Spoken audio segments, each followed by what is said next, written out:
আমরা বলি তো যে টাইমের আগে কিছু পাবো না, কারণই তাই। কারণ তোর যখন দেখ, মনে রাখবে সবসময়, মানুষ না কমজোর বা শক্তিশালী হয় না, মানুষের টাইমটা শক্তিশালী হয়। তোর যখন টাইম আসবে, তোর টাইমে তুই যেটা করবি সেটাই হবে। আর তোর যখন টাইম আসবে না, তুই যাই কর, মানে যে ফিল্ডেই যা, তোর দ্বারা কিছু হবে না। প্রত্যেকটা জিনিসের টাইম আছে লাইফে। তোরা যত বড় হবি, তোদের ম্যাচুরিটি তত বাড়বে। তোরা এই বয়সটা অ্যাটলিস্ট মেয়েদের পেছনে না ঘুরে নিজের কেরিয়ারটা করার ফোকাস কর, যে আমি লাইফে কি করে আগে এগোবো। যদি একটা কেরিয়ার করে নিতে পারিস, একটা ভালো জায়গায় চলে যেতে পারিস, মেয়ে আপসে আসবে, তোকে মেয়ের পেছনে ঘুরতে হবে।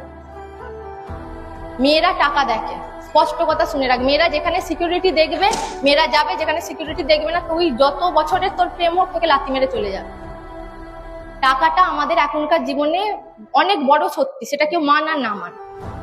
কথায় বলে তো যে টাকা না থাকলে প্রেম পরের দিন জানলা দিয়ে চলে যাবে, এটা একদম বাস্তব কথা।